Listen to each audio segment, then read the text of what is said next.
긴 폭염 끝 선선한 바람과 함께 찾아온 반가운 명절 추석. 잘 지내실 수 있는 준비는 저희가 다 해드립니다. 추석을 더욱 풍성하게 만드는 것이 바로 음식인데요. 손이 많이 가는 각종 전부터 생선찜과 고기 산적의 나물들까지 차례상에 올라가는 모든 음식을 수제로 만드는 기술자들. 명절 땐 퇴근 못해요. 날 새야지. 추석상에 빠질 수 없는 또 하나의 대표 음식 송편. 한 2,000kg 나가요. 2,000kg. 송편을 위해 혼신의 힘을 쏟는 떡 제조 기술자들. 강원도 송편은 못난이 송편이에요. 소를 넣지 않고 손으로 쥐어 모양을 내는 강원도식 못난이 송편은 기본. 소를 넣은 송편까지 다양하게 만들기 위해 애를 씁니다. 추석 당일날 전날 엄청나게 쪄야 되는 게 그게 더 관건이에요. 명절에 빠지면 서운한 달콤한 디저트 한과. 차례상뿐 아니라 선물용으로도 많이 찾는데요. 400개. 산자부터 해서 유과, 약과까지 달콤한 디저트를 만들기 위해 고군분투하는 이들. 그래서 원활하게 돌아가려면 쉬지 않고 끝날 때까지 작업을 하고 있습니다. 긴 연휴와 함께 찾아온 반가운 명절 추석. 그 대목을 잡기 위해 애쓰는 이들을 만나봅니다. 민족의 대명절인 한가위. 많이 줄었다고는 하지만 빠지지 않는 것이 차례상 장만인데요. 시간은 물론 비용까지 많이 드는 차례상 때문에 요즘은 차례 음식 준비를 직접 하지 않고 전부터 산적, 생선까지 필요한 음식을 구입해 사용하는 경우가 늘었다고 합니다. 일일이 사서 막 이 다듬고 하는 거 그게 되게 시간도 많이 걸리는데 힘은 덜 들고 값은 비슷하고. 어떻게 내 부모에게 내 조상님에게 바칠 음식을 사서 성의 없이 올리냐 그렇게 했었는데 받아들일 것은 받아들이면서 마음을 같이 한다는 것만 가지고도 그 명맥을 유지할 수 있는 것이라 생각해요. 과정은 좀 달라졌지만 정성으로 차례를 지내는 마음만큼은 변하지 않았는데요. 차례 음식을 전문으로 만드는 기술자들을 찾아 전주로 왔습니다. 안녕하세요. 저는 전주에서 제사 음식, 명절 음식을 하고 있는 이현욱이라고 합니다. 이 일을 한 지는 지금 20년쯤 됐고요. 저희 작업장 한번 들어가 볼게요. 이제 직원들이 출근해서 시작하고 있습니다.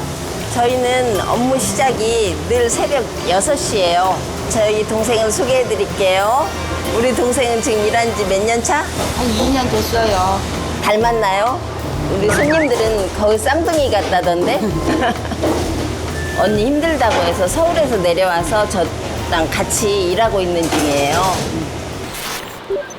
명절이 가까워져 오면 더욱 바빠지는 이곳. 출근해서 가장 먼저 하는 작업은 포기김치를 담는 거라는데요. 들어가요. 제사 지내시고 나서 식사도 하실 겸 그리고 집안마다 상에 올리시는 분도 계시고요. 김치는 맛을 위해 배송날에 맞춰 당일 아침에 담고 있습니다. 명절에는 평소에 비해 주문이 수십 배는 늘어나는데요. 이에 맞춰 식재료 배송도 거의 매일 있습니다. 오징어, 동태, 조기, 병어, 홍어. 제사상에 홍어찜이 올라가요. 여기는. 전라도 지역의 제사나 차례상에 빠지면 안 되는 필수 식재료 홍어. 솔로 깨끗하게 겉을 씻어낸 후 칼집을 내서 준비해둡니다. 쪘을 때 보기 좋게. 상에 오를 생선들은 모두 찌는데요. 모양이 흐트러지지 않게 하려면 그늘에 하루 정도는 말려야 합니다. 동태전에 쓰이는 포를 뜨는 작업도 직접 하고 있는데요. 먼저 머리 자르고 껍질 벗기고 내장 제거한 다음에 포를 뜨는 거죠. 손이 많이 가는 작업이지만 직접 하는 걸 고집하고 있습니다. 이렇게 가시가 남아있는지 다 확인해줘야 돼요. 어린애들이 생선전 먹다가 목에 걸리면 위험하잖아요. 가시까지 골라낸 두툼한 동태살을 칼로 저며가며 포를 뜨는데요. 평소에 보던 동태전과는 모양도 크기도 좀 다릅니다. 이렇게 살짝. 너무 큰 거 아니에요, 이 정도는? 제사전은 좀 커야 돼요. 동태포를 뜰 때는 2인 1조로 짝을 이루는데요. 한 사람이 포를 뜨면 다른 한 사람이 이걸 받아서 소금 간을 한 다음 체에 널어줍니다. 물기 빼주려고. 아, 물기가 빠져야 돼요? 예, 그래야 쫀득쫀득거리고 칠 때 훨씬 더 나아요. 그리고 간도 배고. 보통 전은 당일에 준비하는 경우가 많은데요. 오늘 만들 동태전은 동태 16마리 분량, 그러니까 160장이 넘습니다. 밀가루를 미리 묻혀놓으면은 밀가루가 많이 묻어. 좀 딱딱해. 이게 바로바로 묻혀서 해야 밀가루를 얇게 묻히는 것이 기술이라는데요. 이야, 이 소리 언제 들어도 맛있는 소리네요. 여러 과정을 거쳐 속은 부드럽고 겉은 쫀득한 동태전 완성입니다. 만드는 전 종류만 9가지, 그중 하나가 오징어전인데요. 오징어 하나로 2가지 전을 만듭니다. 몸통은요, 오징어전에 사용하고요. 다리랑 귀는 동그랑땡에 사용할 거예요. 모든 과정에는 밑손질이 필요한데요. 오징어전도 마찬가지입니다. 세척해 껍질을 벗긴 오징어 몸통에 미세한 칼집을 넣어주는데요. 촘촘하게 칼집을 넣는 것이 포인트입니다. 칼집을 이렇게 내줘야 오그라들들 않고 부드러운 거예요. 양면을 똑같이. 이게 시간이 제일 많이 걸리는 게 오징어예요. 손질이 끝난 오징어 몸통은 양념을 입히는데요. 간장의 주가 되는 달큰하고 짭조름한 양념입니다. 양념이 마늘, 참기름, 소주, 국간장 5장씩가 한 벌에 한 벌. 5장씩 나가요. 간이 좀 배도록 둔 다음 이건 역시 밀가루와 달걀 옷을 입혀 전을 부칩니다. 그런데 이렇게 몸통 통째 붙여내는 형태의 전은 처음 보는데요.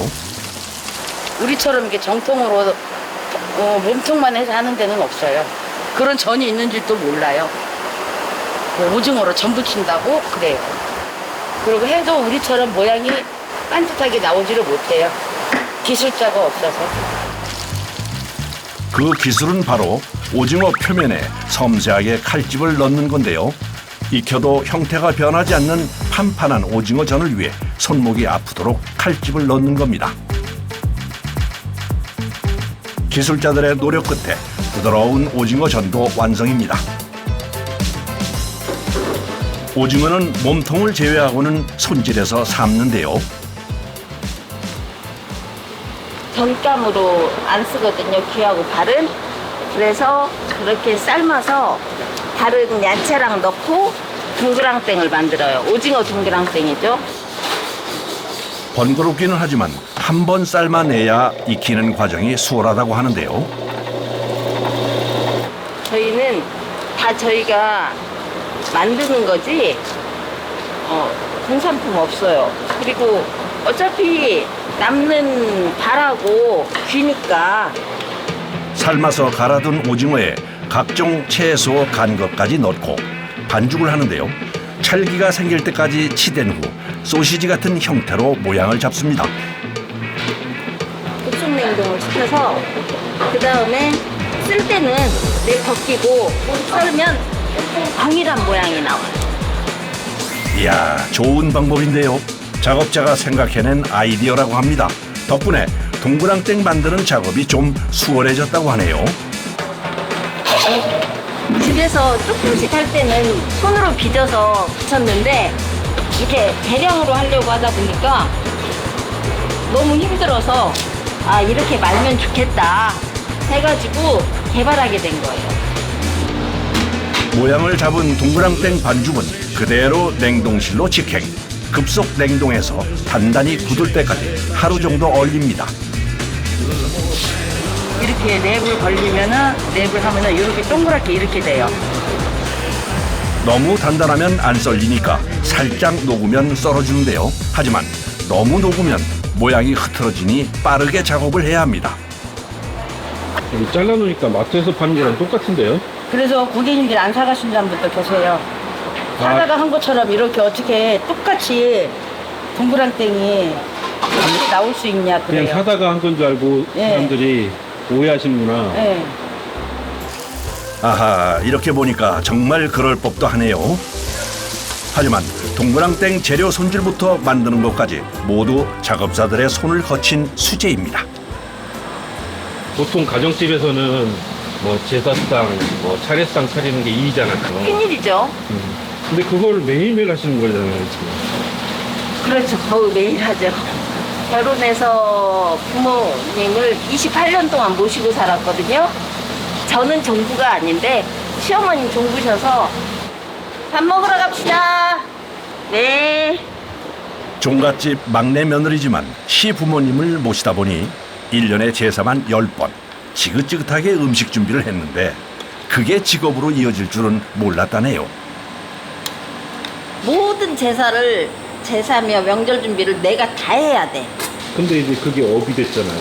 그거 보고 틀려. 집에서 하는 것은 보상이 없어요. 이거 보상이 있어.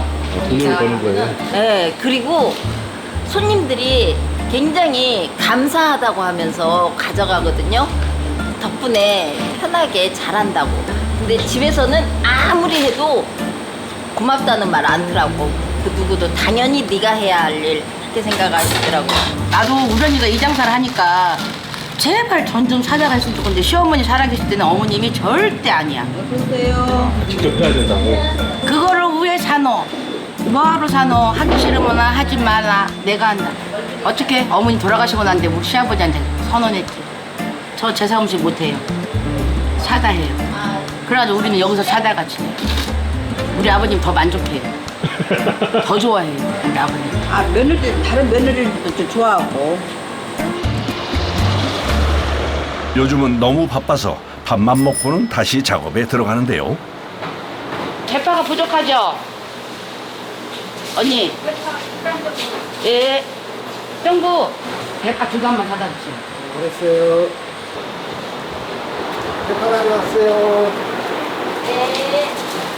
부부가 함께 가게를 시작한 건 17년 전.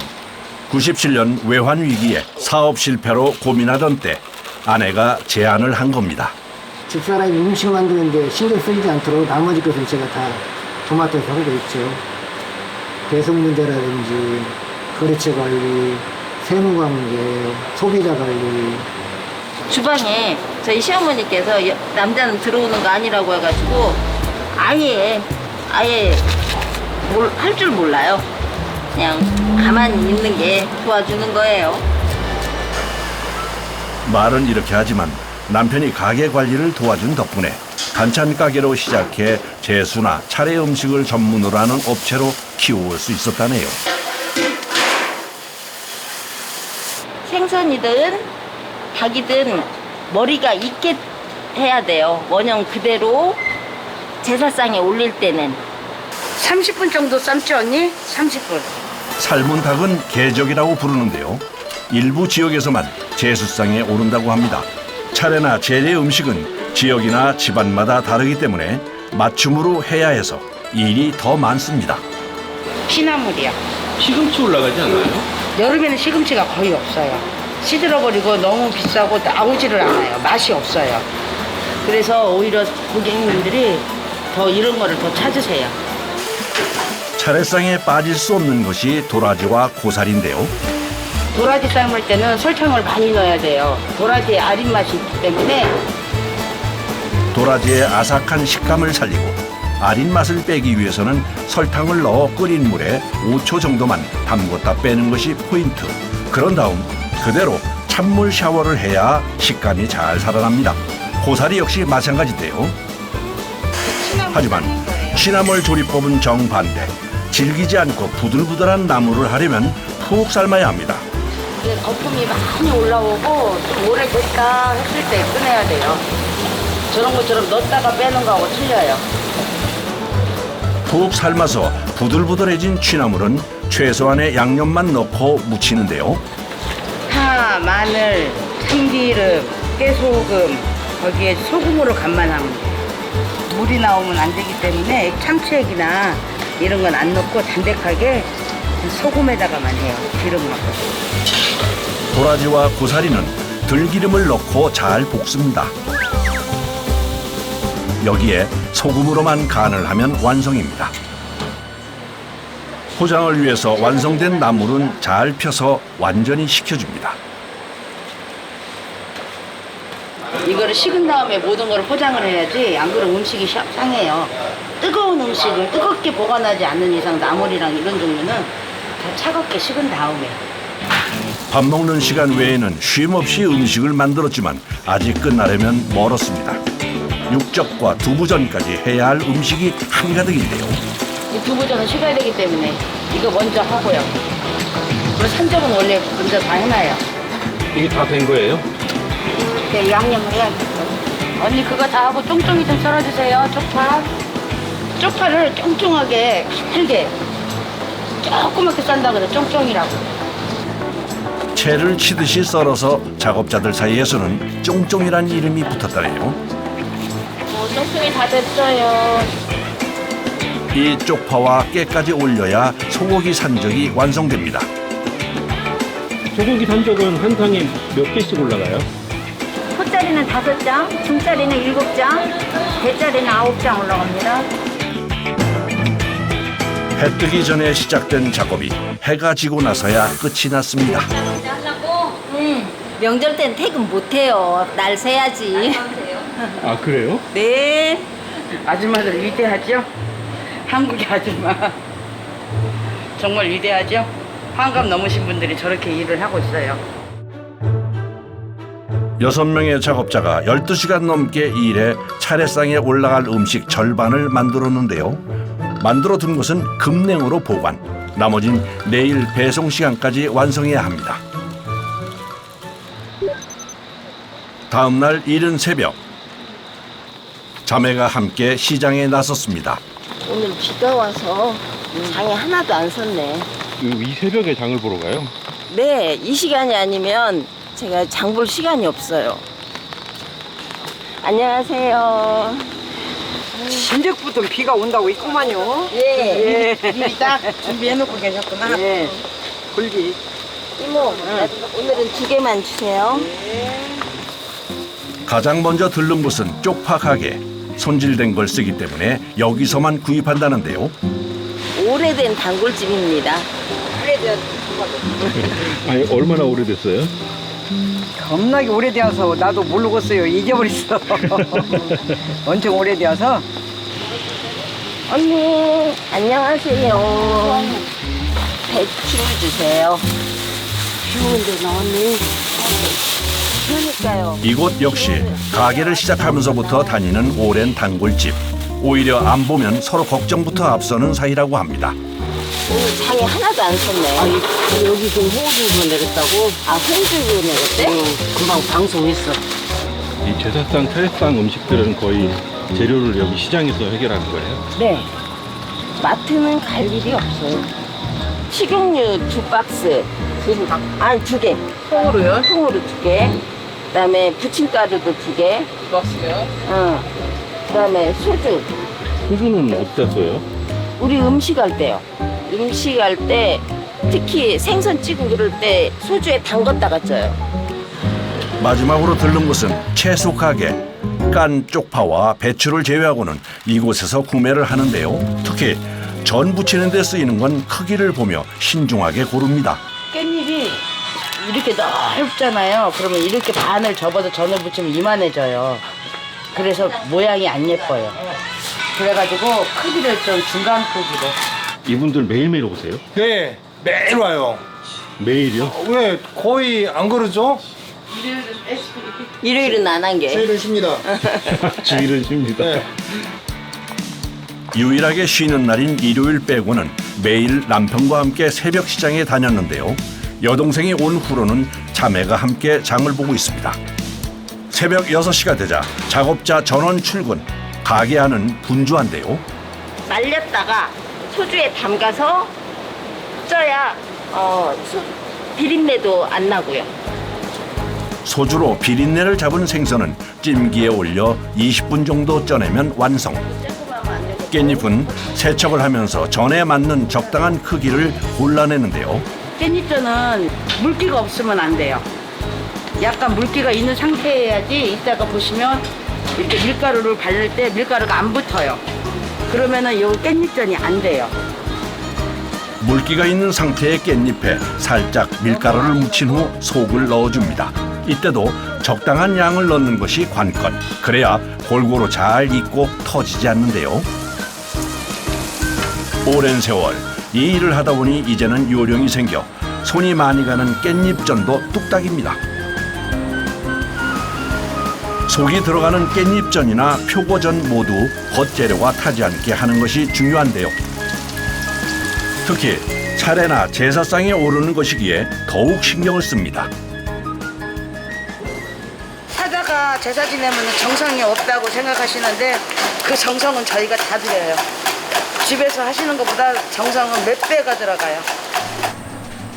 두부전을 빼고 총 8가지 전 모두가 완성됐습니다. 이야, 색도 예쁘고 참 먹음직스럽네요. 음식들은 주문량에 맞춰서 하나하나 포장하는데요. 작업자들이 이틀 동안 쉼 없이 일한 결과물, 정성 가득한 차례상이 완성됐습니다. 이거 오늘 나가는 상이에요? 네, 오늘 나가는 상이에요. 근데 이건 작은 상인데, 작은 상이 이렇게 많다고요? 예. 음식뿐 아니라 차례에 필요한 초와 향, 술까지 모두 준비합니다. 손님들은 그냥 몸만 오시면 지내실 수 있는 준비는 저희가 다 해드립니다. 마지막으로 택배 포장과 검수는 부부가 함께 하는데요. 다시 한번 빠진 게 없나 살피고 배송 중에 모양이 망가지지 않도록 켜켜이 잘 쌌습니다. 포장은 사장님이 하는 거 아니었어요? 제가 더 전문입니다. 그럼 사장님 하실 일이 뭐예요? 이렇게도 잔소리 하고. 보통 배송은 인근 거리면 직접 배달도 가지만 대부분이 택배입니다.